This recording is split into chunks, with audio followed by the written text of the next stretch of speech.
I'll go ahead. If you guys are ready, I'll go ahead and admit the parties. Thank you.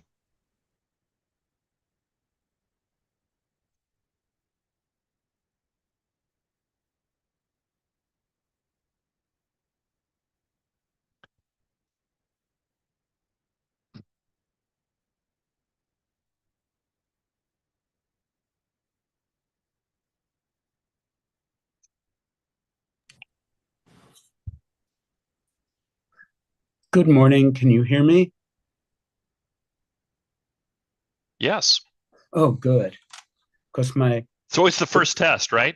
I know, but then sometimes I don't know what happens, but it turns into mute for some reason. And then I have to find where the unmute button is. And since my computer at work, the video doesn't work, the audio does. So I brought my iPad because I get audio and video, but I have things keep on popping up. All right. Well, it looks like everybody's here. Welcome, everyone. The Office of Tax Appeals. We are live streaming, just so everyone's aware. My name is Judge Turner. I'm joined by my colleagues, Hearing Officer Parker and Judge Lee. Just to remind everybody, we're going to have a stenographer today, Miss Alonzo. Thank you in advance, by the way. And it's but just a reminder, so to help us with getting the transcription correctly, please make sure that everyone speaks clearly for the record. And we want to make sure that, you know, if we have a back and forth in questionings, people don't talk over each other. We want to speak clearly and loudly. If there are questions, we will endeavor to try not to talk over each other, and don't be surprised if Miss Alonzo interrupts you or me for that, just to make sure that we get a clear transcription for the record. And after the hearing, that transcript will be produced and made available on our website. Also a reminder, although I know for our participants today is not your first rodeo, we are not a court. We are an independent appeals body staffed by subject matter experts, but we are independent of the state's taxing agencies. And though we are not a court, we nevertheless follow certain guidelines for the establishment of a proper record on which our decision is based. And of course, we want to conduct an orderly hearing. So each party will have the opportunity to be heard. Please wait for your turn to present your side. We may interject with questions, although we typically wait until the end of presentations for questions. Don't be surprised if those happen. We want to make sure our hearing today is orderly and clear for the record. Before we get going on the record, any questions by any of the participants? No, Your Honor. Seeing none, no, Judge. Thank you so much. Seeing none, we will proceed on the record. Today, at the Office of Tax Appeals, this is the appeal of A&C Meieran. Did I pronounce that correctly? Yes. Excellent. OTA case number is 2012703. The date is March 19th, 2025. The time is approximately 9:38 a.m. by my clock. This hearing is being held electronically upon the agreement of the parties at our pre-hearing conference. As I mentioned, I am Judge Turner, and I'll be the lead for today. All that means is that my job is to conduct. We are on the record, by the way. I thought I had mentioned that. My role as lead today is simply to orchestrate the hearing. My panel members, Hearing Officer Parker and Judge Lee, are equal participants, both in today's hearing and in the deliberations and ultimate opinion that comes from the case today. Before we get going further, I'm going to ask the parties if they would introduce themselves for the record, starting with appellant. Good morning, Your Honor. Robert Horwitz, Hockman, Salkin, Tasher, Perez, PC, representing the appellants, Andrew Meieran and Christy Meieran. And for respondent. Good morning, members of the panel. My name is Bradley Craigle. I'm appearing with Christopher Castleman on behalf of Respondent Franchise Tax Board. Thank you. Welcome. All right. We had a pre-hearing conference on February 13th. And at the pre-hearing conference, we identified the following issues to be discussed today. First, whether any of FTB's proposed assessments for the tax years 2004, 2005, 2007, or 2008 are time barred by the statute of limitations. The second question, whether the transactions at issue constituted abusive tax avoidance transactions. Sub A, was the Andrew Meieran Family Trust a sham entity? B, did the sales of property by appellants to that family trust lack a valid business purpose or lack economic substance? Did I capture our issues that will be addressed today accurately? Yes, Your Honor. Yes, Your Honor. Thank you so much. Exhibits. We also talked about exhibits at our pre-hearing conference. Appellants had submitted exhibits 1 through 86 without objection from the department, and FTB submitted exhibits A through SS without objection by appellants. Is that accurate? That is correct, Your Honor. Perfect. I think you were also sent out any objections. Without objection, I will enter those into the record. No objection, Your Honor. Also, you were sent out an exhibit binder. Hopefully you all have copies of that. If there's a need to reference it, please attempt to do so through the exhibit binder so we all are on the same page if you're referring to exhibits. And I will say, just personal privilege, I'm going to shout out to Lisette Cervantes and our staff who put together the exhibit binder. Fantastic job. There's, as you all know, more than a few records in there. And so she just did a fantastic job of getting that out. And so hopefully that will be useful for you. Okay, so in agreement with the issues and the introduction of the exhibits to the record, we don't have any witnesses today.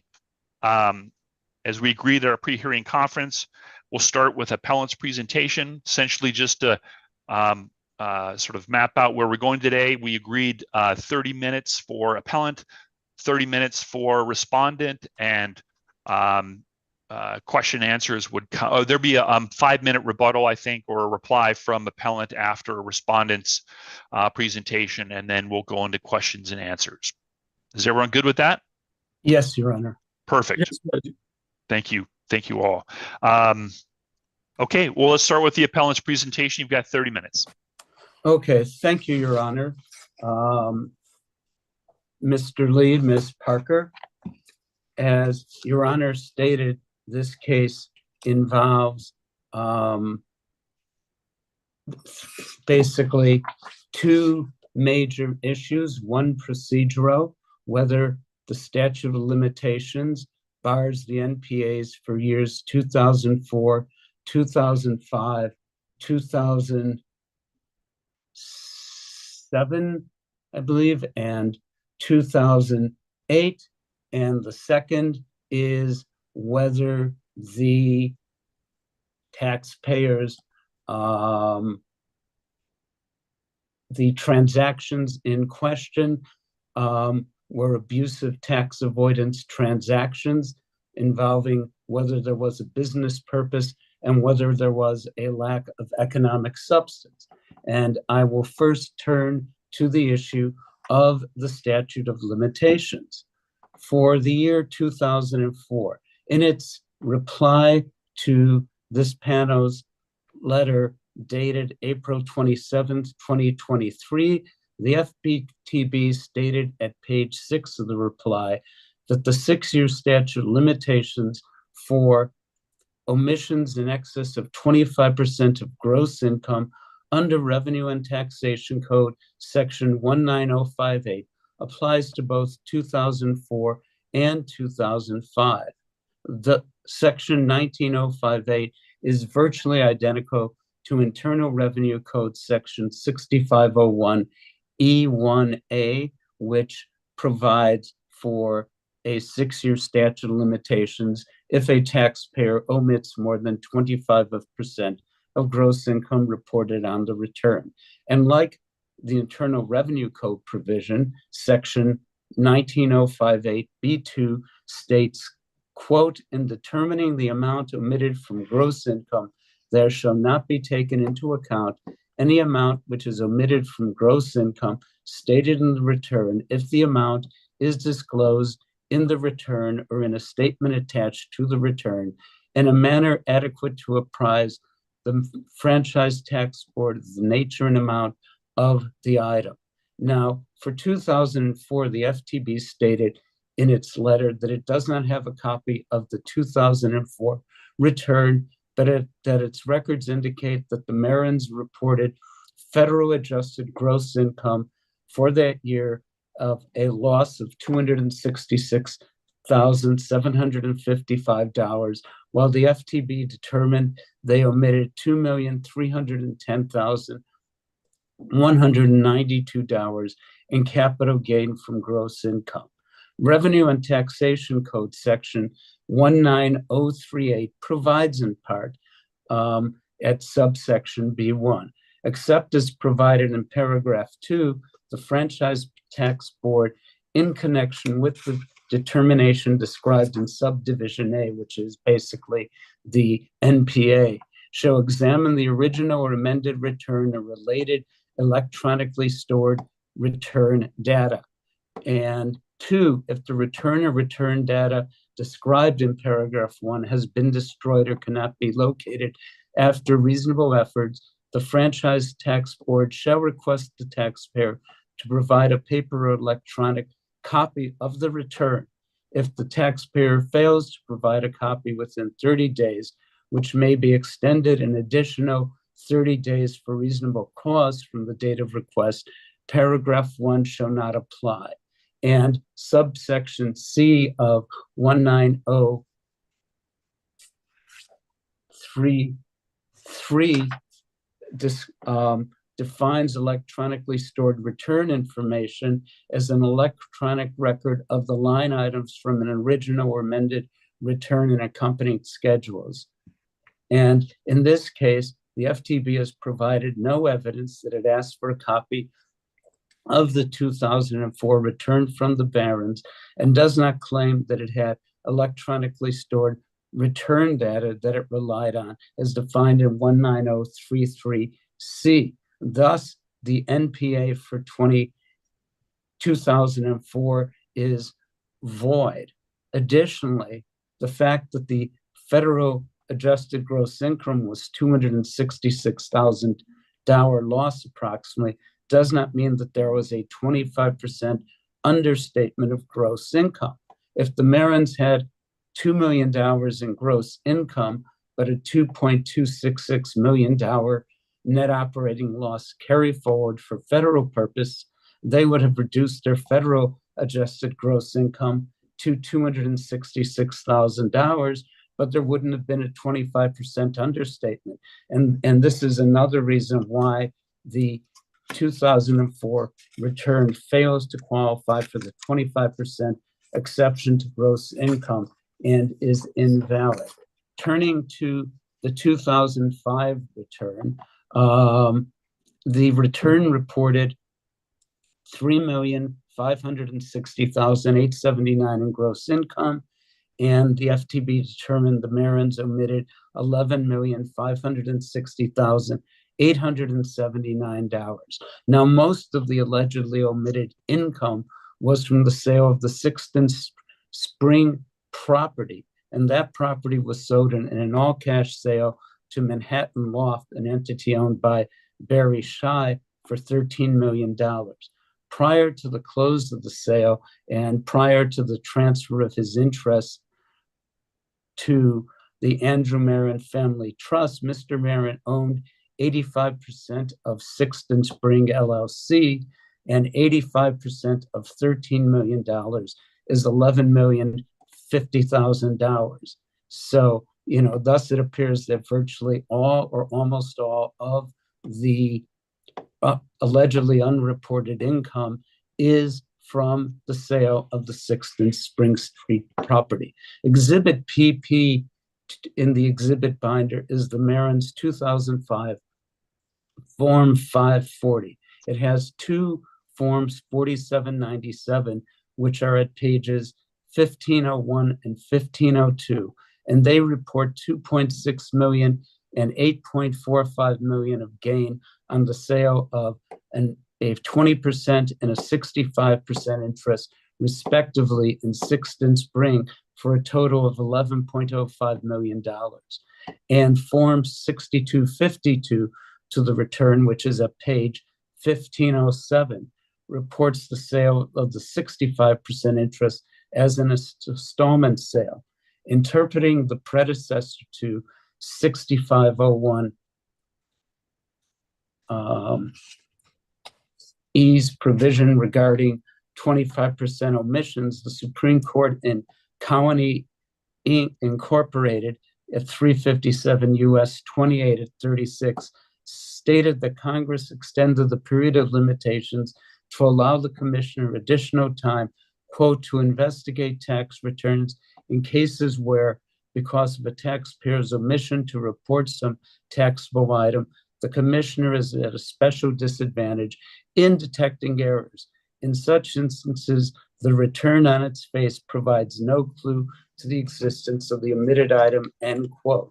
Now, here we have a case where the Meieran's 2005 return reported gain realized from the sale of Sixth Spring in the amount of $11,050,000, part of which was attributable to a installment sale, and thus, it basically disclosed both the amounts and the nature. The gain was realized from the sale of Sixth Spring, and thus the 6-year statute does not apply. And I refer the court to the Ninth Circuit's opinion in Benson versus United States, 560 F. 3rd at 1133 and 1135, where it discusses what a gross omission is, that it's basically an item that's left out or not mentioned on the return, and thus the 25% gross omission provision doesn't apply to 2005.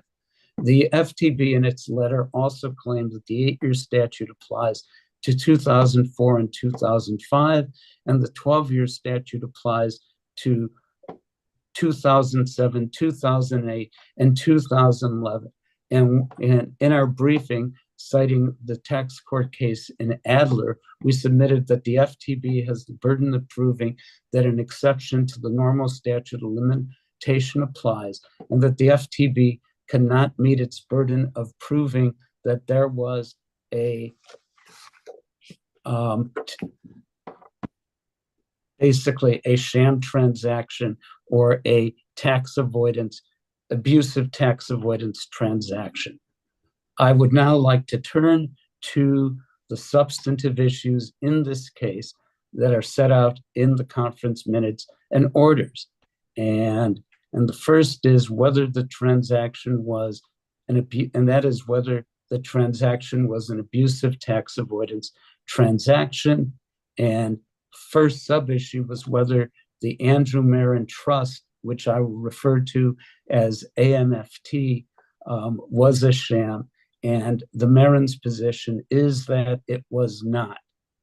Contrary to the FTB's briefs, there's no evidence that Arnold Greenspan was an employee of Mr. Meieran or one of his companies. As Mr. Meieran testified in his declaration, which is Exhibit 7 at page 31 of the exhibit binders, referring to paragraphs 23 and 24, Ms. Perrin of Greenberg Traurig, and I'll refer to Greenberg Traurig as GT in the rest of my presentation, told him that a trustee of AMFT had to be an independent person, which meant that they could not be a relative or an employee. And Mr. Meieran believed that Mr. Greenspan was the person who could best serve as a qualified independent trustee, which meant that Mr. Greenspan was not an employee of Mr. Meieran or his companies. Not only did Mr. Meieran trust Mr. Greenspan's judgment, but his wife Cindy also trusted Mr. Greenspan, and they had a good relationship. And I refer to paragraph 25 of Mr. Meieran's declaration. Now, the FTB hops onto Mr. Greenspan's profile at a website called The Author's Den, which is a website basically for authors and screenwriters to advertise himself. And they point out that Mr. Greenspan focuses on his work and his author and screenwriter, and paints himself as a person who has given up everything for his art. And basically, that's what he's focused on. He doesn't really care about or do anything else. But if you look at Mr. Greenspan's resume for Greenspan Consulting, which is Exhibit 8-1 at pages 240, 56, and 257, Mr. Greenspan discusses his work as a consultant to businesses in a number of industries, including real estate, construction, media, art, design, and that he advises clients on a variety of issues. There's no mention in this resume about his work as an author or screenwriter, only that he's been a successful consultant to various businesses and a successful advisor. And one of the businesses he mentions is Mr. Meieran's company, Albion Pacific Properties. And we all know that basically business consultants act as independent contractors. And also Mr. Greenspan, in his brochure for his renovation and restoration projects, and that's Exhibit 8-2 at pages 258 to 283, showcases the fine work done by him in the field of restoring and renovating old residential properties. And so all that this tells us from these documents is that Mr. Greenspan knows how to pitch himself to a specific audience. He's aiming to pitch himself as an author, so he sells himself as an author who's given up everything for his art. He pitches himself as a consultant to industries. He shows himself as a person who's been successful in consulting and advising a variety of business. He's pitching himself as a person involved in real estate construction, basically renovation and restoration, and he shows all the fine work he's done. So the fact of his profile and authors done does not show that he did not have the skills or ability to advise Mr. Meieran and to serve as the trustee of the AMFT. Now, besides not being an employee of Mr. Meieran, Mr. Greenspan was not his puppet. He acted as an independent trustee who had the final say over all decisions of AMFT. He alone had the power of pen and was the sole signatory on AMFT's bank accounts.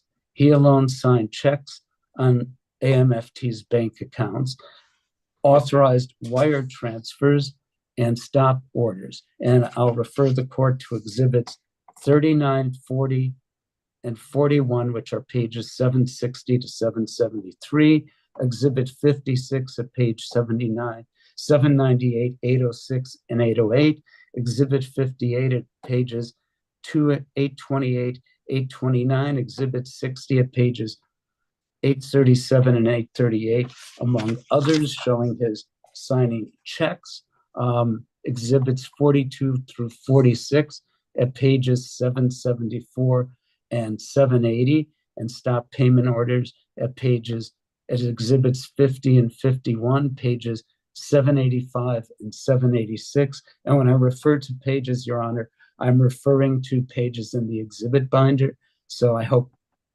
the panel understands that. Yes, thank you. Oh, thank you. And I'll continue now. Mr. Greenspan jealously guarded his position as an independent trustee.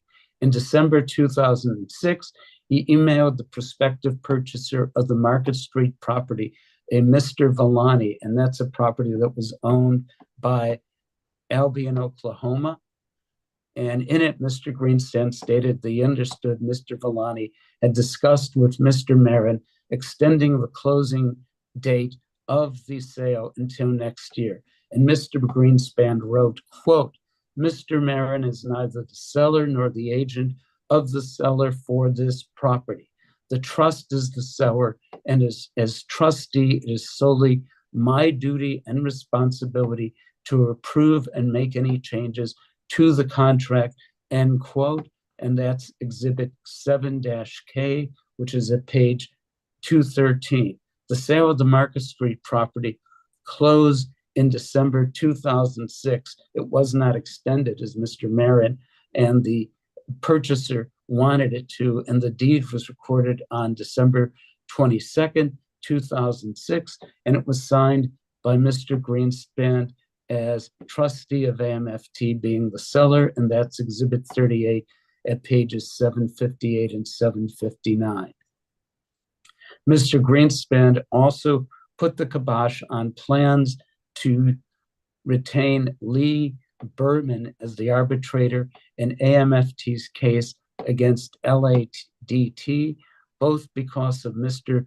Berman's prior dealings as an arbitrator with Mr. Shai, having been the arbitrator selected by Mr. Shai in a number of cases, and because he was expensive.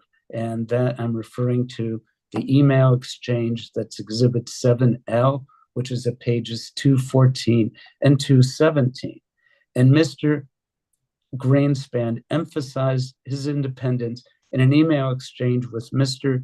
Meieran concerning retaining a new accountant, noting that the accountants, quote, need to understand the separation that must be maintained between you and the trust, end quote, and that he did not want to give them the power to sign checks or to move around money without his approval.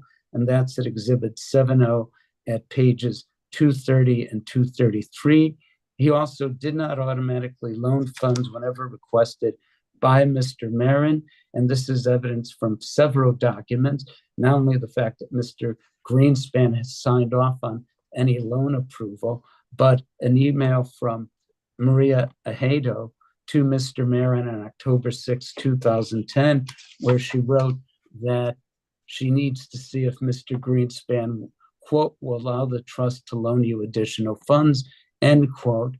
And Mr. Greenspan authorized the loan after being advised that annuity payments had been incorrectly calculated. So the trust owed Mr. Meieran a lot of money. And that's at Exhibit 7Q, pages 236 to 237.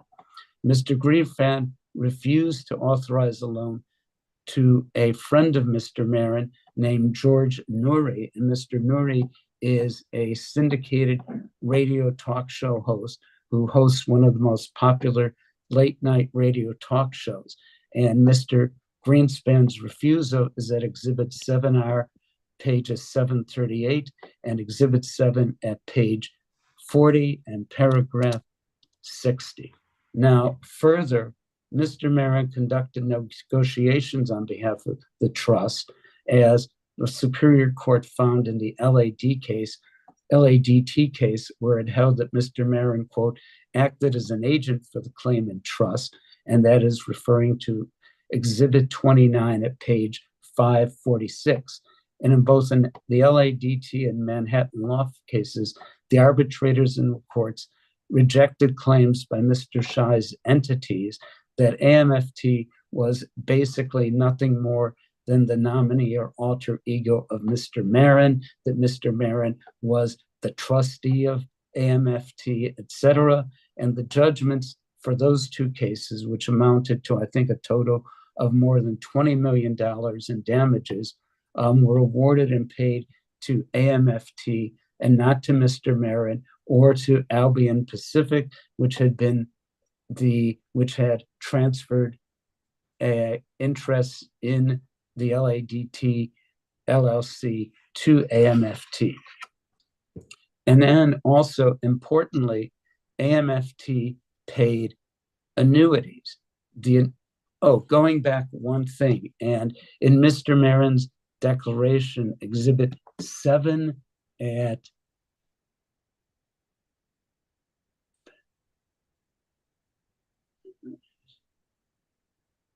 okay, I gotta pick up now the opening. It took me a while. I have a hard time finding the hearing binder on my computer for some reason. It doesn't always pop up.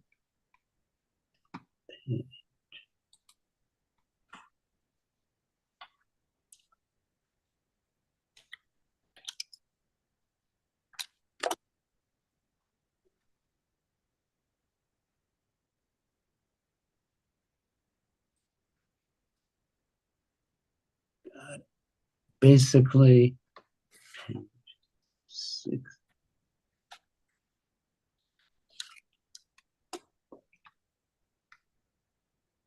okay, basically in Mr. Meieran's declaration, and there is an email exchange. There was a property in Alabama, I believe, that Mr. Meieran brought to Mr. Greenspan's attention, and Mr. Greenspan basically refused to authorize the sale. And in his declaration, Mr. Meieran states that there were a number of properties that he brought to Mr. Greenspan's attention, and that Mr. Greenspan did not always authorize and often refused to authorize the trust to make investments. And these included investments in real estate in Alabama, California, New York, Oklahoma, Texas, Louisiana, and Oregon, as well as other transactions. So contrary to the FTB's claim, Mr. Greenspan was not a puppet to Mr. Meieran, and did not basically click his heels, say yaol, and follow orders. Oh, sorry.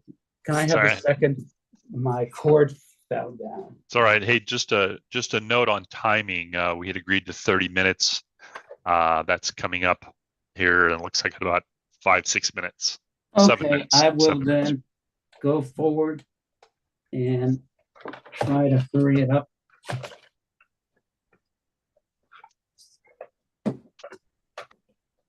Okay. So basically, also, as is noted in our briefs and in the documents in the exhibit binder, and this is a very important fact, AMFT paid annuities with regard to the properties. It paid annuities to Albion Pacific and paid installment note sales to Albion Pacific for the LADT 6th Street Loft and Albion, Oklahoma properties, and these passed through to Mr. Meieran. They would have been reported by the Albion Pacific and passed through to Mr. Meieran on the K1s, and the annuities for the 6th and Stream property were paid to Mr. Meieran, who sold his interest in properties to the trust. And I'm referring to Exhibit 57 at page 820 and Exhibit 59 at page 831. And the trust basically, and this is an important factor in determining whether the sale or exchange for a private annuity is a sham. And next is whether the sales lacked business purpose or lacked economic substance. And we believe the answer to both is no. First, Mr. Meieran formed AMFT and engaged in the sales of the interest in 6th Street Loft, LADT, 6th and Spring, and Albion, Oklahoma, on the advice of the Meieran's counsel at the time, Carol Perrin of Greenbrook GT, and who advised them to use it as a estate planning technique. And it is an estate planning technique that has been approved by the courts, for instance, in the Lafarge and the Stern cases. And a sales for a private annuity is not a plan to avoid tax, since according to SUFI, SYUFY, annuity payments are, quote, subject to income taxes, end quote. And Mr. Meieran, in his declaration, Exhibit 7, page 30 at paragraph 21, testified the understood annuity payments would be subject to income tax, and thus it was not a way to avoid paying tax. Then further estate planning is a valid purpose and is a valid business purpose, especially for someone who's engaged in business. Otherwise, all estate planning, including gifts, transfer, and trusts, and similar planning techniques, would be susceptible to being set aside as abusive tax avoidance transactions. And we all know that that is not the case, that both the code and the case law allows taxpayers to plan their affairs in the most tax advantageous way possible. And therefore, we believe that there was a business purpose. Next, I turn, how many minutes do I have? Looks like about 2. Okay, to Plus or economic minus, you know. substance. Sorry, Your Honor, it's taking Yeah. so long. And a all right. transaction has economic substance if there's a real change in the economic relationships of the parties in a meaningful way, and not just by changing the tax effect. And I refer the court to the Frank Lyon Company case, 435 U.S. at 561. And here the transactions in issue all change the parties' economic relationship in a meaningful way. Albion Pacific, Mr. Meieran's company, gave up its interest in LADT and 6th Street Loft for private annuities for the life of the Meierans, and its interest in Albion, Oklahoma, for a private annuity contract and an installment note. And Mr. Meieran transferred his interest to 6th and Spring for a private annuity contract. So at the time that those properties were eventually sold, the ownership was an AMFT of the interest, and all that Mr. Meieran and Albion Pacific had were rights under the private annuity contracts. And then, contrary to the FTB, the Meierans did not engage Ms. Perrin and GT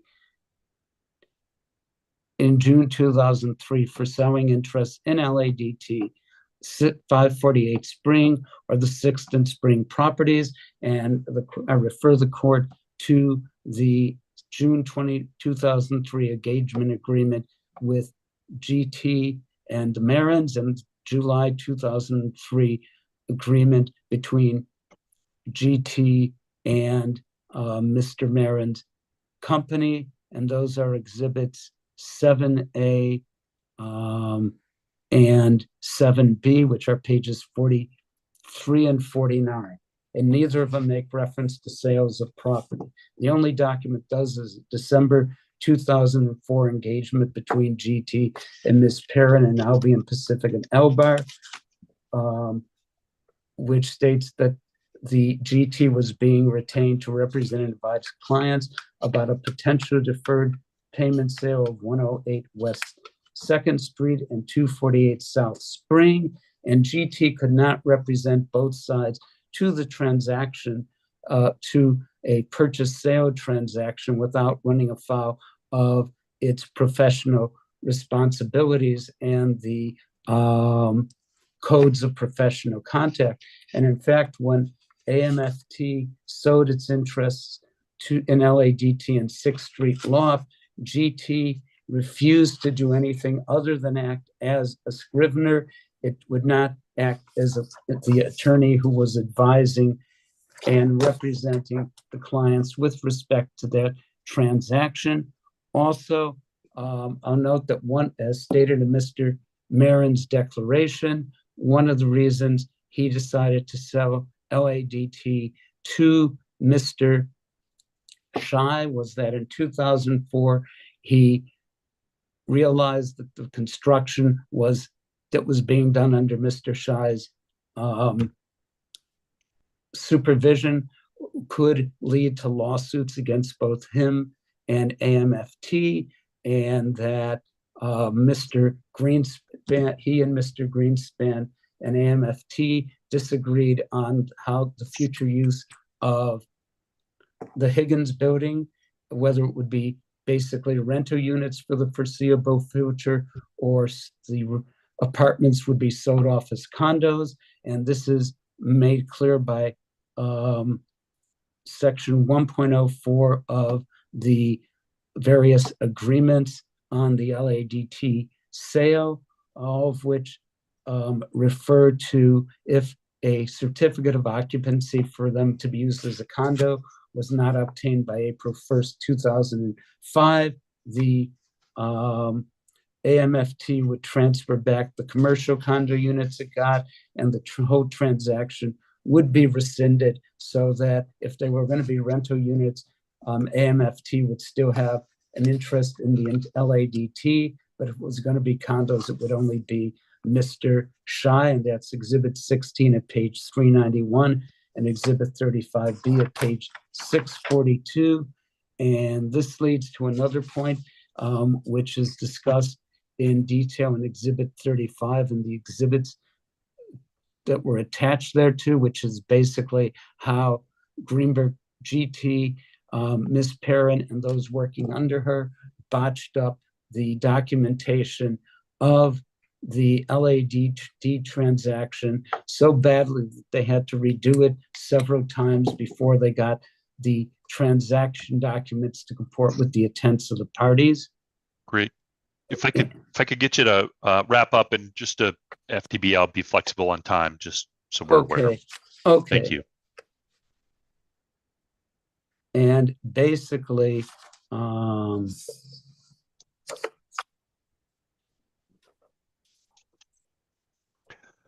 You'll have time on your redirect or your reply as well. Okay. Basically, also, there's substantial evidence to support the claim that LADT sowed interest in, Albion Pacific sowed interest in LADT in December of 2003 and February of 2004. This is both Mr. Meieran and Mr. Greenspan's declarations, the findings of the arbitrator and the courts in the LADT case, which rejected Mr. Shy's claim that Mr. Meieran was in fact AMFT, the fact finding that Mr. Meieran acted solely as an agent for AFT, that AMFT paid annuities to Albion Pacific, and that the K1s for LADT for 2004 prepared by Mr. Shy's accountant show that, basically reflect that at the beginning of 2004, Albion Pacific owned a 20% interest, and AMFT owed approximately a 29% interest, and that AMFT sowed its 50%. AMFT ended up with a 50% interest in February 2004, which it sowed to Elbar. That's Exhibit 80 at pages 976, 979, 982, 1012, 1013. And then there's also the memos from Ms. Perrin and Mr. Hesh documenting what occurred, which are Exhibits 35Q at pages 748 and 750 through 752, and Exhibit M at pages 1153. And I can wrap it up in a couple more minutes if the court will give me leave. Sure. If you wouldn't mind just summarizing, it would be great. Okay.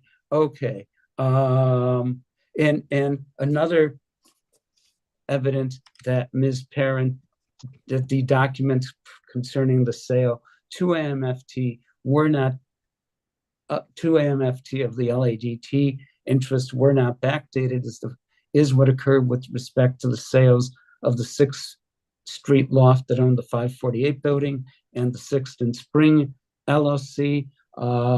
Those were supposed to have been sold to AMFT many months before those properties were sold. Mr. Meieran realized that, in fact, Ms. Perrin had failed to document that. And when documents were prepared, they were prepared reflecting that the interests were transferred just before the transaction. And those are Exhibits 13 through 15. And the final rewards and judgments of the courts in the Greenspan versus Manhattan Loft case, Exhibits 25 to 28. And if Ms. Perrin were going to backdate annuity contracts, she would have done so for the sales of these interests, not interests also. And now, of course, the transactions had economic substance, the sale of the interest, LADT, 6th Street Loft and 6th Street and 6th and Spring were sold to AMFT for private annuities, and payments on those annuities were paid. The property interests were sold by AMFT to Mr. Shy's entities. The money was paid, and the condo units were transferred to AMFT, not Mr. Meieran. And the commercial and basically, when the awards for damages in those two cases were awarded, they awarded to AMFT and not to either Mr. Meieran or Albion Pacific. And similarly, the 2008 malpractice case was brought by AMFT, which was brought by AMFT against GT for its and Ms. Parent for their failures regarding the contingent assignment for the LADT. When that was settled, the payment went to AMFT, not Mr. Meieran. And Great. finally, the sale of Albion, Oklahoma, the sale to AMFT for a private annuity contract and installment note were in 2006. AMFT has made payments on the annuity contract and installment note. One of the three properties owned by Albion, Oklahoma, the Market Street property, was sold in December 2006, and the apartment building in Oklahoma was sold in September 2007, both to unrelated third parties, and leaving Albion Pacific with just one property in Los Angeles. And the funds for the sales were used in part to fund the ongoing litigation involving LADT and Manhattan Loft. And at that time, there was also a tolling agreement around the time of the Oklahoma sale to with GT, so that they were also needed those funds for litigation with GT. And I think the evidence in this case establishes that the transactions had both a valid purpose and economic substance, and that this is so is highlighted by the many misstatements in the FTB's opening and reply briefs. And thank you for your courtesy, Your Honor. And Yeah, of course. To go about 5 minutes over. Yeah, it's like a little bit more than Maybe that, 8. but I think we're looking at about, by my maths, 46 minutes for the FTB. So I'll be flexible and make sure you guys feel like you get plenty of time in your presentation as well. Could I ask one question before we get to a technical question? We have some reference in our documents to an Albion Pacific Resources LLC, and as you referenced, the Albion Pacific LLC. Are those the same entity? We just got the name. I don't believe so. The Albion Pacific Properties was an entity through which I guess Mr. Meieran owed, I don't know if it was 95 or 99.5%, and that was basically used to invest in real properties. And I do not know specifically what Albion Pacific Research was, but it wasn't involved in any of the sales to AMFT. Got it. Okay, so we should be focused on the Albion Pacific Properties LLC as the entity at issue here. Okay. Correct, Your Honor. Perfect. Thank you very much. And yeah. I'll mute myself if that's okay with the court while the FTB of course. Its of presentation. Mr. Castleman, you making the presentation on behalf of the FTB. Thank you for your patience. Or Mr. Craigle, maybe it's you. I apologize. You've got about 45, 46 minutes, give or take. Thank you, Judge. Absolutely. Good morning, members of the panel. My name is Bradley Craigle. I am appearing along with Christopher Castleman on behalf of Respondent Franchise Tax Board. This matter raises two issues. One of the issues is whether appellants have demonstrated error in respondents' determination that appellant's sale of property to a trust prior to selling the properties to third parties constituted an abusive tax avoidance transaction, either because the transactions lacked economic substance or because the trust was a sham.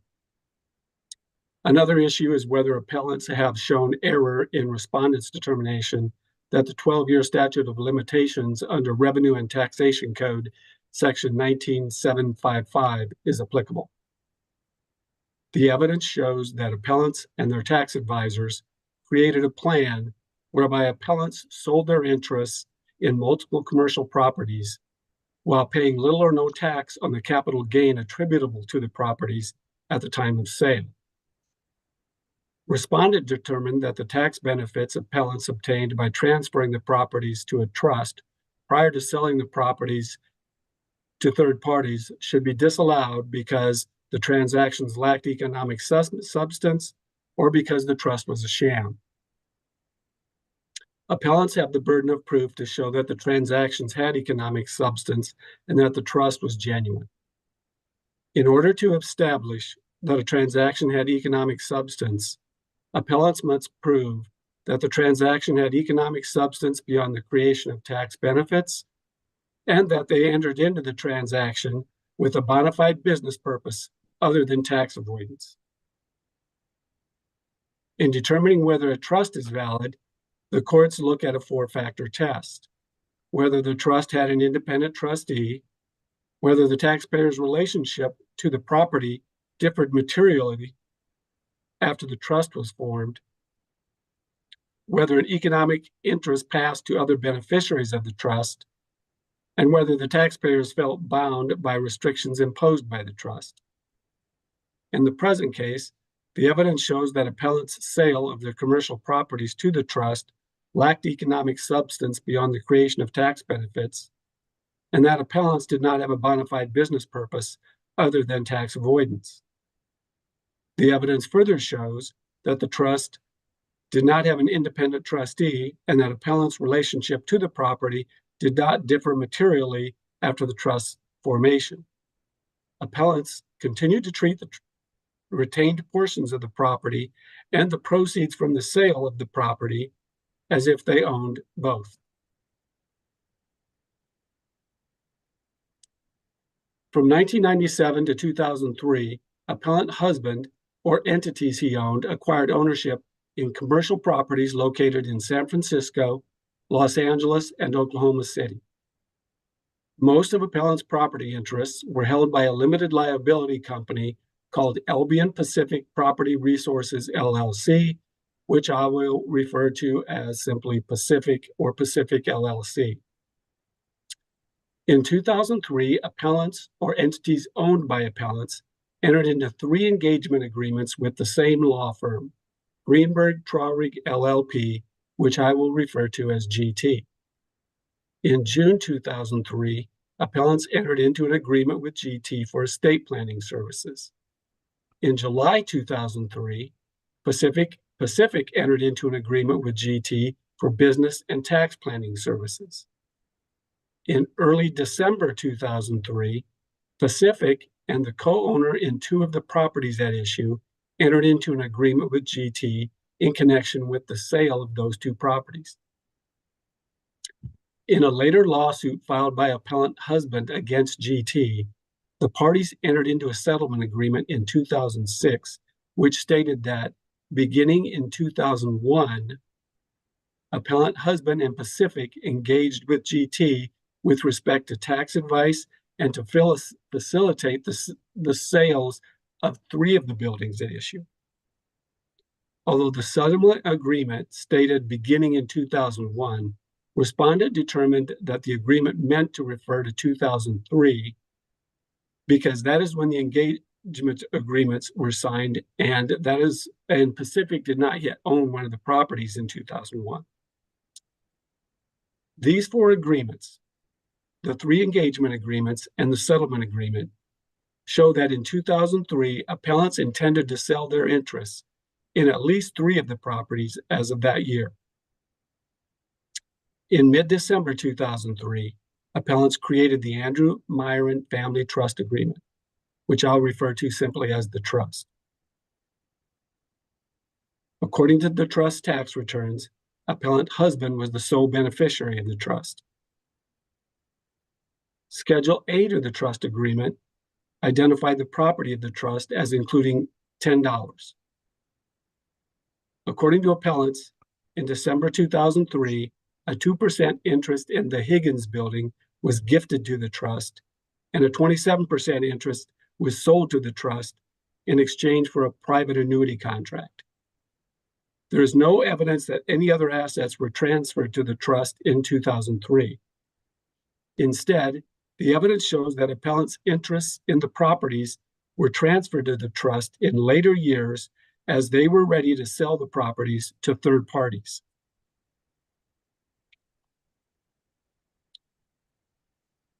From 2004 to 2007, appellant husband or entities that he owned sold all or part of appellant's ownership interest in 5 commercial properties. In each case, appellant transferred their interest in the properties to the trust in exchange for a private annuity contract or a promissory note. The evidence shows that an agreement was reached to sell the properties to third parties, either before the properties were transferred to the trust or soon after they were transferred to the trust. The first series of transactions involved the sale of the Higgins building, which was owned by a limited liability company called LADT LLC, which was jointly owned by Pacific and a third party, and the third party who eventually purchased the entirety of the project, or property rather. According to appellants, Pacific sold 27% of its interest in LADT to the trust in December 2003 in exchange for a private annuity contract under which the trust agreed to make annual payments of approximately $487,000 to appellants for their joint lives. Pacific sold the remainder of its interest in LADT to the trust in February 2004 in exchange for a private annuity contract under which the trust agreed to make annual payments of approximately $295,000 to appellants for their joint lives. 6 months later, in August 2004, the trust sold its 50% interest in LADT to a third party for $21 million. Appellants produced two versions of the purchase agreement whereby they sold their interest in the Higgins building. The first version of the purchase agreement stated that Pacific was the seller and was signed by appellant husband on behalf of Pacific. The trustee did not sign the agreement, and the trust was not a party to the agreement. The second version of the purchase agreement stated that the trust was the seller and was signed by the trustee.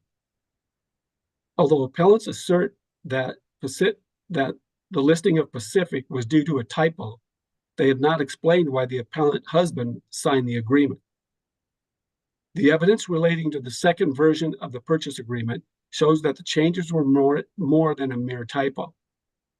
The alterations to the transaction included revisions to the purchase agreement, revisions to the promissory note, 2 correcting quitclaim deeds, a correcting preliminary change of ownership report, and amendments to LADT's operating agreement. The second transaction involved a building located at 548 South Spring Street in Los Angeles. The transfer of this property from Pacific to the trust and then to a third-party buyer occurred through a series of transactions over a 1-week period in July 2004. On July 12, Pacific and the co-owner contributed their 50% interest in the building to a limited liability company.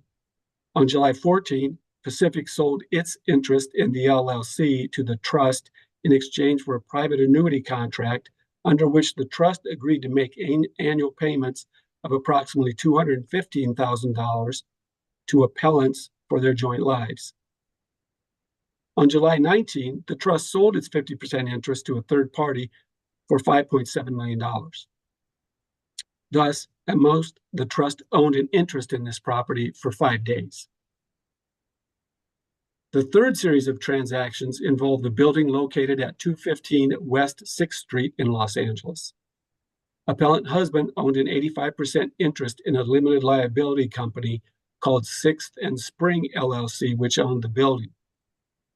The evidence shows that appellant husband agreed to sell his interest in the property to a third party before the property was transferred to the trust. In February 2005, appellant husband signed an agreement whereby he agreed to sell his interest in the LLC to his former partner for $13 million. In May 2005, appellant husband signed a second version of the agreement, which stated that he was selling his interest to a limited liability company formed by his co-owner and former partner. Neither version of the purchase agreement mentions the trust or the trustee.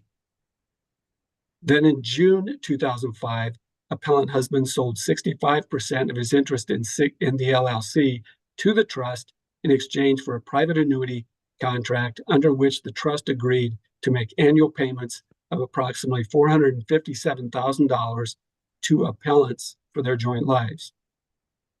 According to appellants, on June 17, 2005, Sixth and Spring LLC distributed its interest in the building to its members, which included appellant husband, a co-owner, and the trust. Appellant husband, the co-owner, and the trust then sold their interest to the buyers LLC.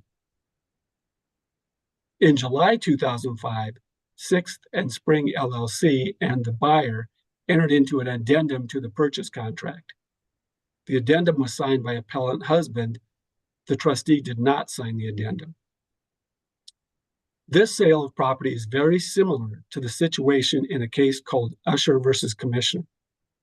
In Usher, a taxpayer entered into a binding memorandum of understanding to sell stock to a third party. Prior to completing the sale, the taxpayer husband set up a trust, and the taxpayer wife transferred her stock to the trust in exchange for the trustee's agreement to make semi-annual payments to her for life. Thereafter, the stock was sold to the buyer, including the shares owned by the trust. The tax court concluded that the sale of the stock to the third-party buyer must be attributed to the taxpayer wife and not the trust, and that she was taxable upon the full amount of the gain realized upon the sale. The court stated that the trust must be considered a mere conduit to carry out the sale for the taxpayer wife. The fourth series of transactions involved in this case was the sale of appellant's interest in 3 other properties which were owned by a second limited liability company formed by appellant husband called Albion Oklahoma LLC as a 50-50 partnership between appellant husband and Pacific LLC. In June 2006, appellants began a series of transactions whereby they transferred their interest in Oklahoma LLC to the trust and then sold 2 of the properties and attempted to sell a third property owned by Oklahoma LLC. Additional details regarding this series of transactions are set forth in Respondent's opening brief and Exhibit FF, the Partnership Examination Preliminary Determination Letter. In brief, the evidence shows that in June and July 2006, appellant husband and Pacific transferred their interest in 2 properties to Oklahoma LLC, which already owned 1 property. They engaged GT to provide legal services in connection with tax planning with respect to the sale of these properties. They then sold their interest in Oklahoma LLC to the trust in return for annuity contract and a promissory note. Shortly thereafter, the trust began efforts to sell the proper buildings.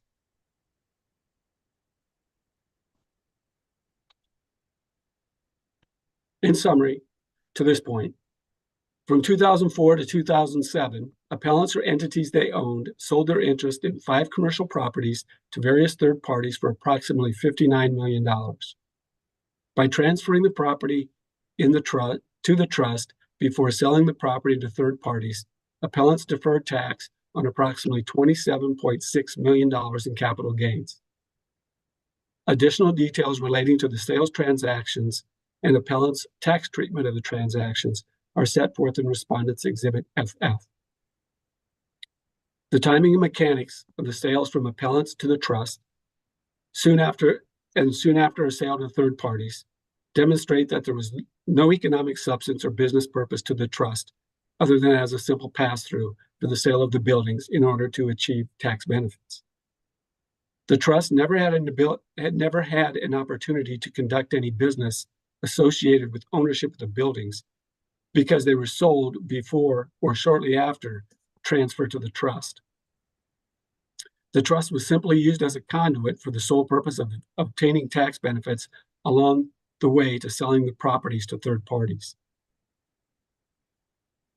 In addition to the timing and mechanics of the transaction, the evidence shows that the trust was not actually operated as a trust.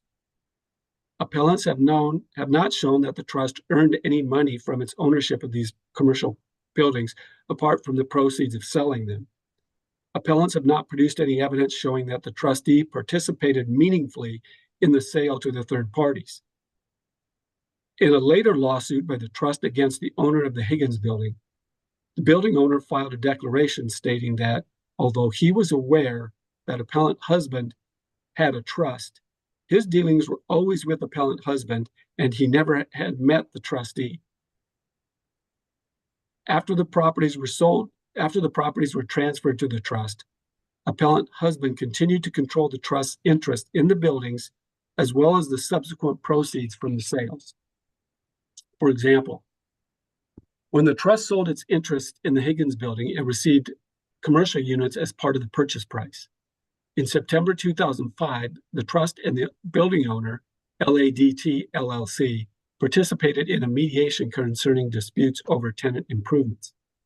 At the mediation, the mediator prepared a one-page document setting forth a list of items to be provided or completed by the building owner. The document was signed by the building owner and appellant husband.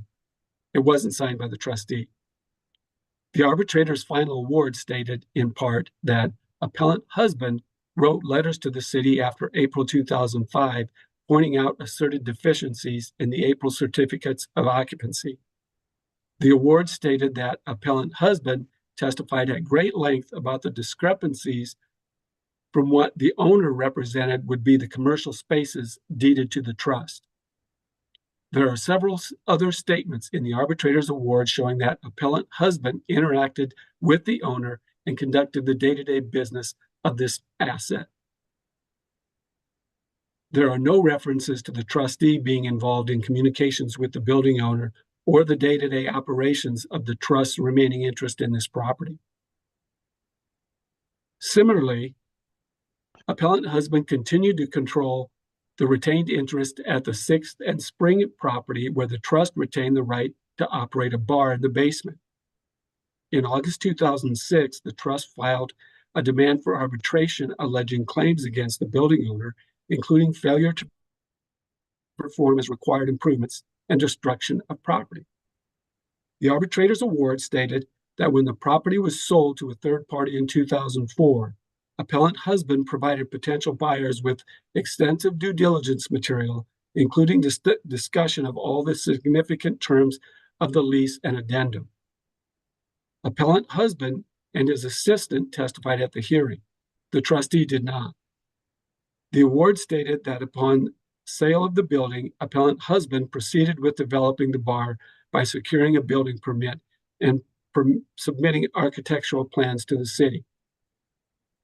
There are several other statements in the arbitrator's final award showing that appellant husband interacted with the building owner. There are no references to the trustee. Appellant's opening brief points out several other activities showing that appellant husband was in control of the trust's remaining interest in the building as well as its finances. In addition to appellant husband's ongoing control of the physical property retained by the trust, he controlled the trust's use of the sale proceeds from the buildings. From 2006 to 2001, the trust made 33 transfers of cash to appellant husband or entities that he controlled, totaling approximately $7.7 million. The details regarding the transfer of money to appellant husband are set forth in respondent's opening brief and Exhibit FF. Among other things, the trust transferred $2.37 million directly to appellant husband through 4 payments which were documented as unsecured loans. In the same year, the trust transferred approximately $2.8 million to Harlem Place through 23 cash transfers which were described as investments. For each transfer, the trustee did sign a one-page investment approval which authorized appellant husband's assistant to invest the funds in Harlem Place. Each of the investment approvals stated that the trustee had reviewed the transaction and determined that it met criteria for returns and security.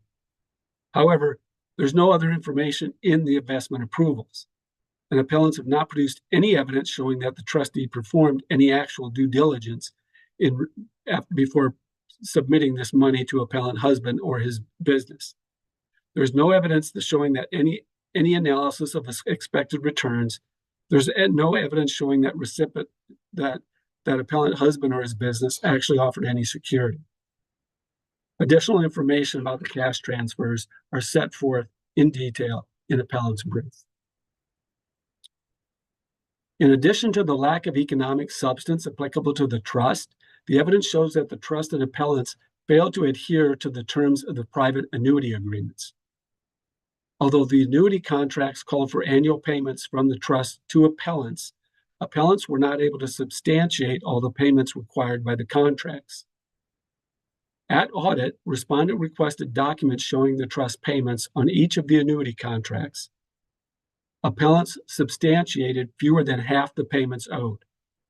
For the 10-year period 2004 to 2013, appellants produced records showing 4 annual payments on the LADT annuities, 3 annual payments on the Loft LLC annuity, 2 payments on the 6th and Spring Street annuity, and 3 payments on the Oklahoma annuity. At audit, appellant's records showed a total annuity payments of approximately $3.7 million. Then, according to appellant's opening brief, the total amounts paid from 2004 to 2011 was $7.4 million, although they didn't produce evidence substantiating all those payments. According to appellant's responses to the OTA's request for additional information, the trust made payments on the private annuity contracts or notes totaling approximately $9.7 million. Assuming arguendo that appellant's additional evidence accurately reflects payments on the annuity contracts and notes, the payments are not consistent with the contracts. Each of the 5 private annuity contracts stated that the trust would pay the annuities payments to the annuitants, which meant appellants individually. Appellant's bank records show that most of the annuity payments were made to Pacific LLC rather than appellants.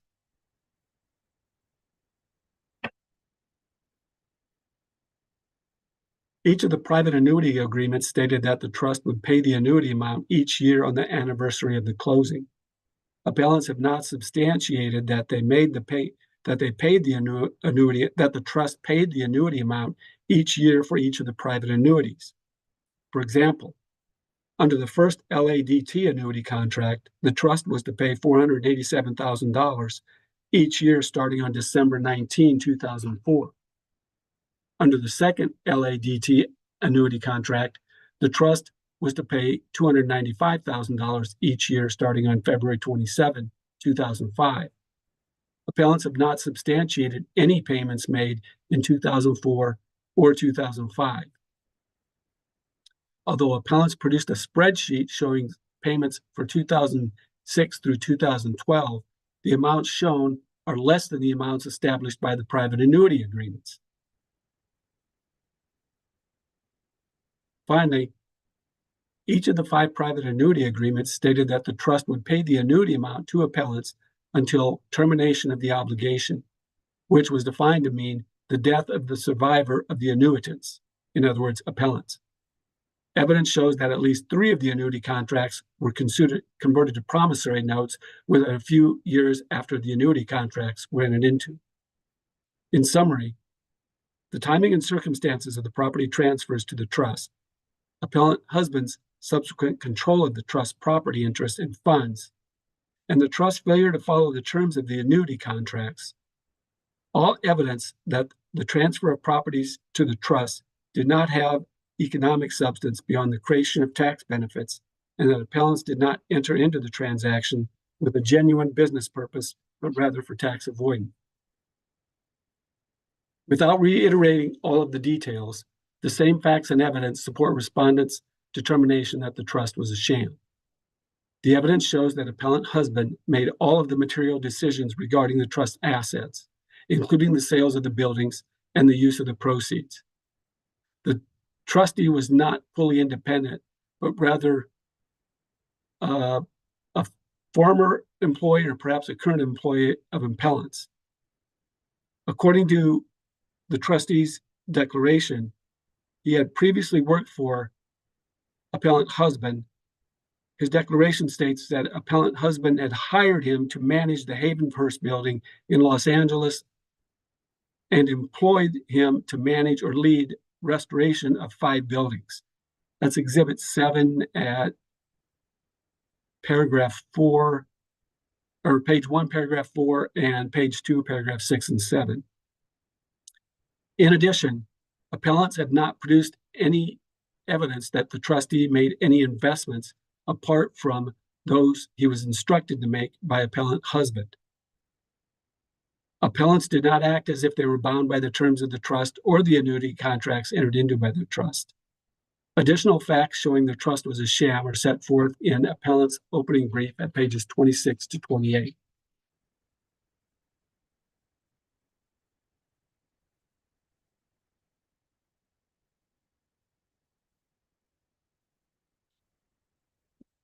Appellant's arguments have failed to establish that the respondent erred in determining that the transactions lacked economic substance.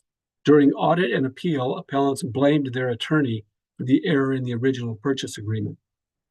GT's alleged errors did not involve arcane legal provisions or complex contracts.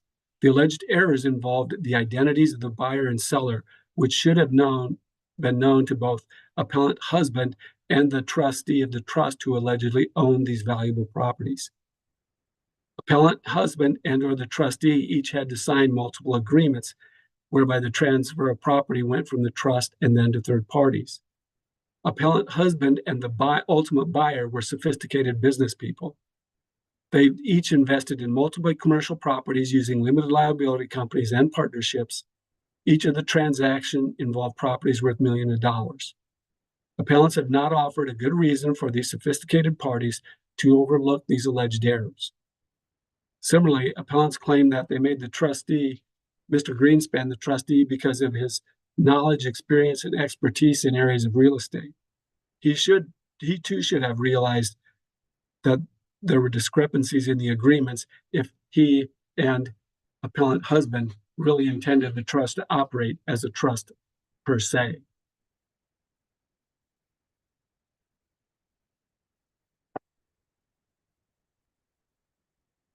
In regard to the statute of limitations issue, Revenue and Taxation Code Section 19755 provides that notice of a proposed efficiency assessment related to an abusive tax avoidance transaction may be mailed to the taxpayer within 12 years after the return was filed. Revenue and Taxation Code Section 1977 defines abusive tax avoidance transaction to include, among other things, a tax shelter as defined within Internal Revenue Code Section 6662D2C, or any transaction to which Revenue and Taxation Code Section 19774 applies. The evidence shows that appellants did not have a valid non-tax business purpose for creating a trust and then selling several properties to the trust prior to selling the properties to third parties, and the foregoing transactions lacked economic substance or involved an entity, the trust, that should be disregarded for lack of economic substance. The evidence also shows that appellants engaged in a plan or arrangement, a significant purpose of which was to the avoidance of California income tax or franchise tax. Additional evidence and argument are set forth in respondent's opening brief and respondent's reply to OTA's request for additional information.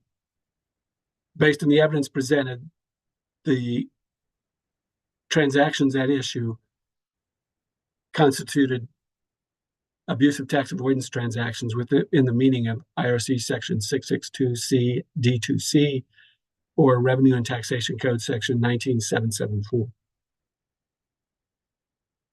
For the reasons stated, the notices of proposed assessment were issued timely. Based on the evidence presented, appellants have failed to show that the trust arrangement had a non-tax business purpose or objective economic substance. Based on the facts and evidence submitted, respondent requests that the panel sustain respondent's determinations. If you have any questions, I will do my best to answer them. Thank you.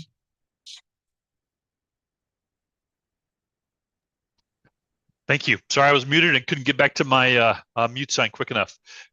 Thank you for that. And let's see.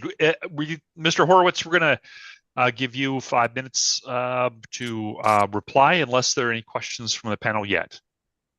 Okay. Perfect. Proceed. Okay, thank you, Your Honor. 5 minutes, please. First, Mr. Crago cites the Usher case, which he says is similar to ours in that trusts were set up after a determination was made to sell stock, and the court held that this was not a legitimate transaction, and the proceeds of the sale were attributable to the wife in the year of the sale and not to the trust. I'd like to direct the court's attention to the Rushing versus Commissioner case, which is cited in our reply brief. In that case, two taxpayers who were the sole shareholders of a corporation sold all the assets of the corporation, determined to liquidate the corporation, and shortly before liquidation sold the stock they owned to trusts for the benefits of their children. The IRS determined that in fact the distributions by the liquidating distribution by the corporation to the trust was in fact a liquidating dividend taxable to the taxpayers, and the court in that case held that there is nothing wrong with the transaction, that in fact the taxpayer had the right to engage in the transaction. The fact that the transfers and the sales occurred before the liquidation did not make the transactions invalid. And so I submit the fact that the transactions were of at least the sale of the 6th Street Loft building and the 6th and Spring were the transfers to AMFT were shortly before in the case of the 6th Street Loft, or shortly after the sales document was entered into in the case of 6th and Spring, does not negate the fact that the trust was in fact the party who, ultimately sold the property and was the party that to whom the sales proceeds were due and owing, and this is clear from the decision in the 6th Street Loft case. And according to the FTB, they say that there was a lack of economic purpose, only tax avoidance. I'd like to remind the court that the Supreme Court in Gregory versus Halvering and a number of lower courts have held that a party may arrange his affairs in a way that minimizes or avoids tax. And so the fact that this transaction may have minimized tax does not mean that it is abusive. In fact, as Mr. Meieran testified, he understood that the annuity payments would be made and that they would be taxable. And therefore, he understood that basically all it was a deferral of tax, not an avoidance of tax. And I explained before why the annuity payments were made to Albion Pacific, because Albion Pacific was the party that sold three of the properties. The Albion, Oklahoma, the 548, and the Higgins building assets to AMFT. And then the FTB referred to the engagement to sell 3 properties in 2006. Those were the Marcus Street, Oklahoma, and Piniel properties. And those were basically transferred to Albion, Oklahoma, and sold to AMFT. So basically, it was what was contemplated was the sale of the transfer of the properties to Albion, Oklahoma, and the sale then to AMFT. Then also they refer to the fact that Mr. Shai says he dealt with Andrew Meieran and had no dealings with Mr. Greenspan with respect to the LADT property. as I stated earlier, the Superior Court and the arbitrator both determined, and the Court of Appeals affirmed, that Mr. Meieran was at all times acting as the agent for AMFT and was not acting on his own behalf. They also stated there's no evidence of security or any evidence of due diligence on loans to Andrew Meieran or his entities. First, I believe both Mr. Meieran and Mr. Greenspan testified that the trust had fallen behind in payments of annuities to Mr. Meieran, and that therefore the loans could be, and many of them were, offset against annuity payments. Further, that Mr. Greenspan knew that Mr. Meieran had substantial assets at that point in time and could be expected to repay the properties, the loans. And third, the loans, such as loans to or investments in the Edison Harlem Place, those were for the entity that operated the bar in the Higgins building, and those commercial spaces and adjacent ones were owned by the trust. So loans to assist Edison and Harlem Place basically materially benefited the trust. Finally, as to evidence that Mr.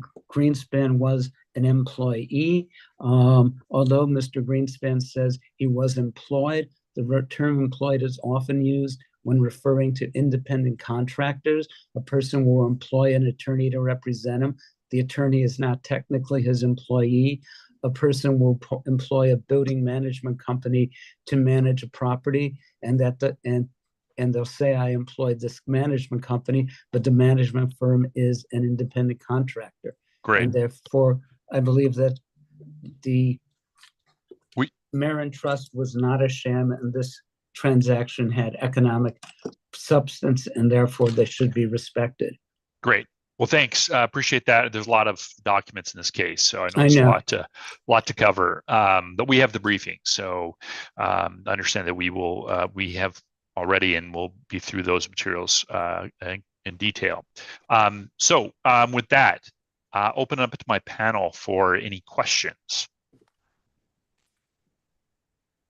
Judge Lee. Thank you. First question is for the FTB. I want to direct the FTB's attention to FTB's August 25th, 2023 brief on page 5, where FTB discusses the statute of limitations. FTB states that respondent does not have a copy of appellant's 2004 tax return.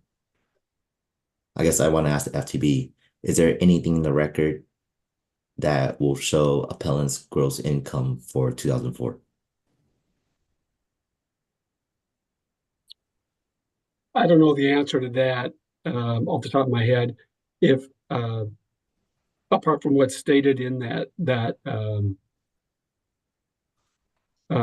response to the OTA's questions, what's stated in where you're reading, what the number is stated in there and where the source of it, to the extent it's stated in there, I don't know the answer to that.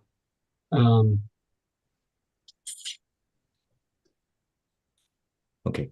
I can probably research it for you and do some more research. I recall when I was listening to appellant counsel's argument regarding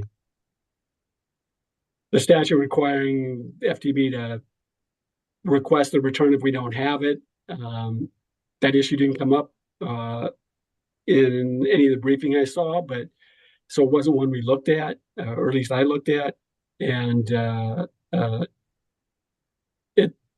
asking for copies of the return sounds like something the FTB, the respondent, would typically ask for during audit. So I could research the issue, but I can't answer it right now off the top of my head. On that question, while we're on that 2004 return, without a copy of the return, how do we know when it was filed? Do we have it? I remember that being an issue in my mind, and I can't remember how we got there. I'd have to go back and look. And I can certainly make a note and do that. Well, we may I guess, Oh, Judge, I'm sorry to interrupt. no, If I please. remember right, I think because of the pattern of the appellant's subsequent tax return filings being on October 15th in the following year of the tax year, Okay. we made the assumption, I guess, or made the conclusion based on that evidence that the 2004 return would have been filed on October 15th, 2005. I think if that's not reflected in the letter, I'd have to reread my file to double check. Mr. Lee, additional questions?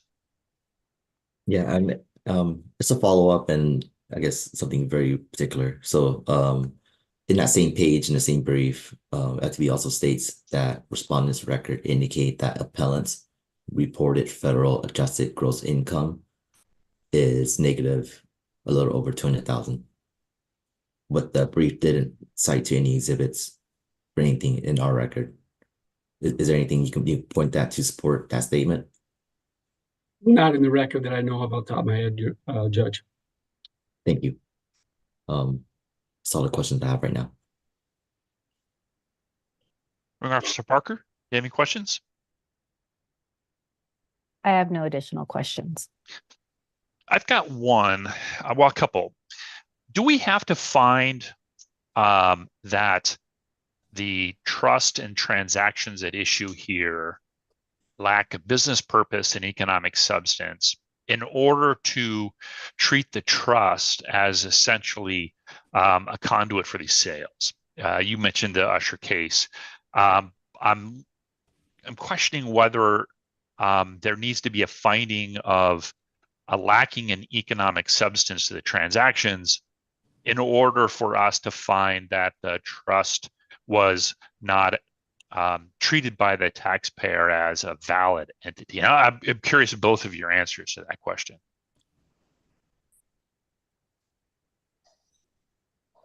Mr. Horowitz, you want to go or I can go? It doesn't make any difference.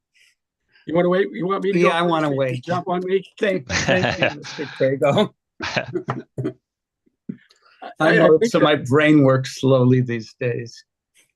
I believe the answer to your question is no, you don't have to make a specific finding on those issues. If you look at the primary cases discussed throughout the briefs, Samuel, Bixby, Lazarus, the courts frequently cited sort of different aspects of the general form over substance rules in reaching their determinations.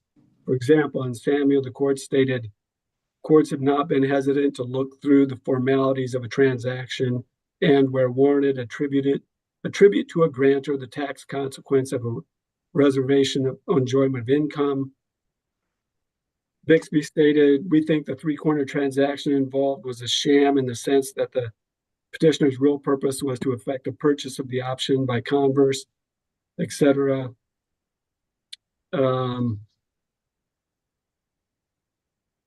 Lafargue, the tax court stated, it is well established that the substance of a transaction rather than its form determines the tax consequences of a transaction unless the statute indicates the forms to govern.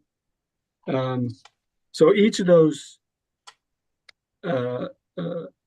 underlying tax court cases all discuss some aspect of the form over substance rule without necessarily specifying how or why they were relying, or how they were relying on it, or which one they were relying on. And then if you look at the appellate court decisions, they don't say the tax court, the two appellate court decisions that reverse the tax court, the Lafargue and Stern cases, the Ninth Circuit there doesn't say, well, that's a bad rule, you didn't apply the right rule. They say, we just reach a different outcome on applying that rule. We reach a different outcome on the facts. And then I would also direct you to attention. I don't know if this case was cited in the briefs because I don't think it involves an actual annuity. It just involves a trust. In the Zamuda v. Commissioner case at 731 F. 2nd 1417, the court said, in part, the business purpose rule may be applied to individual transactions. Similarly, the economic substance formula may be used to determine whether a family trust is valid and whether a trust is a grantor trust for tax purposes. Later, the court says whether terms lacking in business purpose or lacking in economic substance, the trusts here were shams, etc. So that's a long-winded answer that I think the answer is no, you don't need to make that specific finding. Thank you. Mr. Horowitz? Well, I believe that the court would have to find that the trust and the transaction lacked economic substance and were a sham, because if they don't make those findings, then the transaction, the statute of limit would not be an abuse of tax avoidance transaction, and therefore the statute of limitations for all the years other than 2011 and 2013 would be barred. And could I briefly address Mr. Lee's question concerning evidence in the record? I could not find any evidence in the record when I was reviewing it over the past week concerning what the gross income for 2004 was. I could not find any evidence in the record of a copy of the return or any line item transcript showing it. So I don't believe anything is in the record relating to that issue. I Thank could you. be wrong, but that's my recollection. I have another question that has to do with the nature of the business purpose test. FTB, in your opening brief, you made the comment about, and I think you've reiterated in some fashion here, appellants have failed to establish that estate planning, which is what they allegedly had sought advice from GT from, is a valid business purpose for structuring business transactions for purposes of the sham transaction analysis. Can you unpack that for me a little bit? I want to understand the argument. Appellant has made the counterpoint that the use of irrevocable trusts is sort of common in the context of estate planning. That estate planning has been attacked here as lacking a business purpose other than tax avoidance. Can you help me unpack a little bit your perspective on business purpose as it relates to estate planning? When is it okay and when it's not?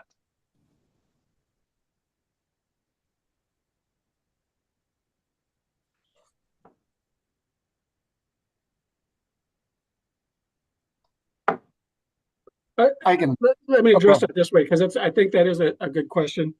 And I think you have to look at, conceptualize sort of what's being addressed in these cases where you have the cases. So typically for an estate planning trust, you have the taxpayers establishing a trust, funding that trust, and typically it involves stocks or maybe the taxpayer's business they put into the trust.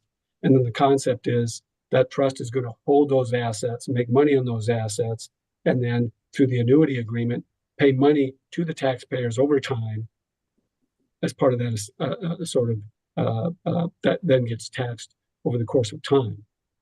Okay, and as several of the court's decisions pointed out, that in this fashion, the trust and the taxpayers or the grantors sort of enter into this creditor or debtor creditor type of situation, and then they analyze it in that context and say, if the trust doesn't actually act like it's a debtor and isn't investing this money and then paying the grantees, the taxpayers, this money over time, then it's not really an annuity agreement, and it's not acting like it's supposed to act in the business context of this relationship, this annuity relationship they have. Okay, so that's one thing they look at. Are the payments being made as they're supposed to be made? And the other aspect is that as over the course of time, the concept is there's actually some taxation of the income of the trust, because it gets taxed to the taxpayers as it's paid out, and that is in part capital gains tax up to a point, and then eventually becomes ordinary income tax. So it's significant to the annuity relationship that those payments are made, they're made timely, and they're made accurately. Otherwise, they're not going to get taxed like they were supposed to under the estate plan. Okay.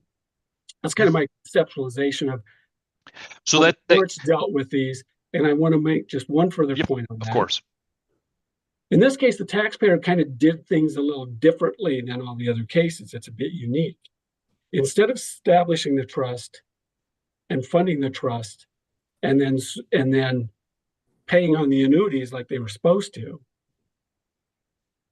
he funded the trust serially. So instead of treating it as a trust that's holding the business and paying out like you would under an annuity or a trust as the cases speak of it, he actually just kind of interjected the trust into his business plan as he went along and only put property into the trust when he was ready to sell the property. So I think all those kind of impact our vision of that particular aspect you were asking about. I hope that's responsive. It is. I'm trying to unpack that element of business purpose. So thank you for that. Mr. Horowitz, you had something to say.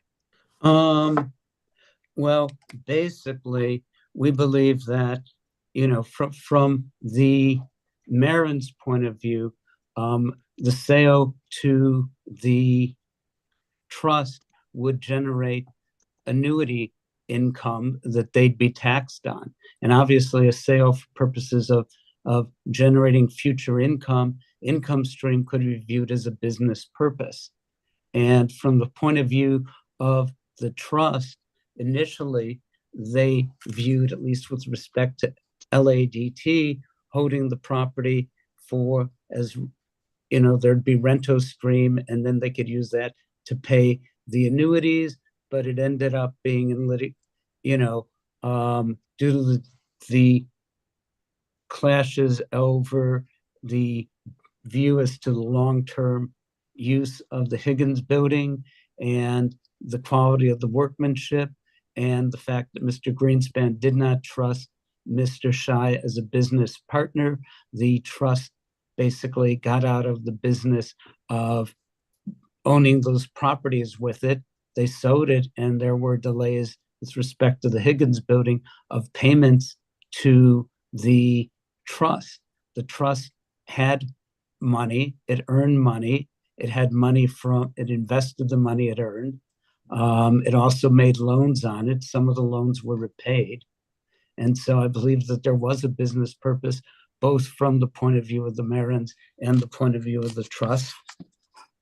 And therefore the transaction should be held to be not lacking in economic substance and not to be an abusive tax avoidance transaction. On that question of economic substance, a follow-up question to that. There has been arguments about the sufficiency of adherence to the mechanics of the payments for the annuities. To what degree does the adherence to the payments necessitate or is necessary in order to satisfy that standard for economic substance?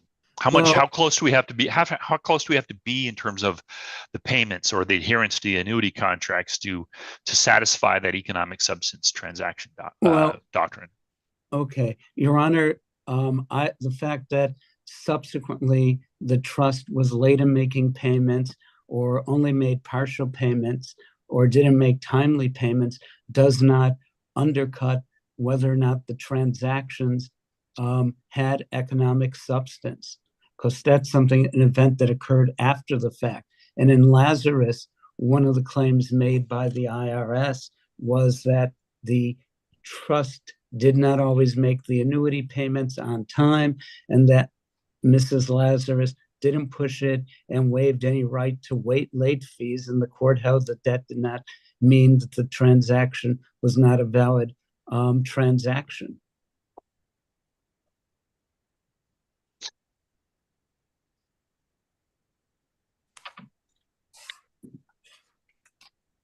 Would you like my response to that? Please. I think it's it's very important. I can't find the citation now, but at least one of the appellate court cases talked about, found it significant that the trust made all of the payments and made them timely in its determination that the trust was actually acting like a creditor or a debtor under an annuity agreement. I can't remember what case that is, but I recall that language.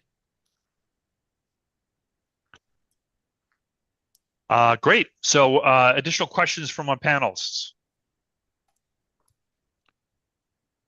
No additional questions at this time for me. Cool. Thank you. So in conferring with our panel is going to confer after this hearing. We're going to leave the record open for now. I'll issue minutes and orders to see if there are additional inquiries that we need to have briefed. This has got a significant number of documents, and the issues obviously are quite involved, and so we want to make sure that we have a sufficient record for rendering our decision. So we're going to confer.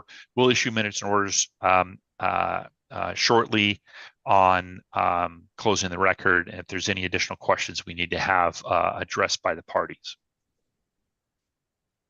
Thank you, Your Honor. Let's see here.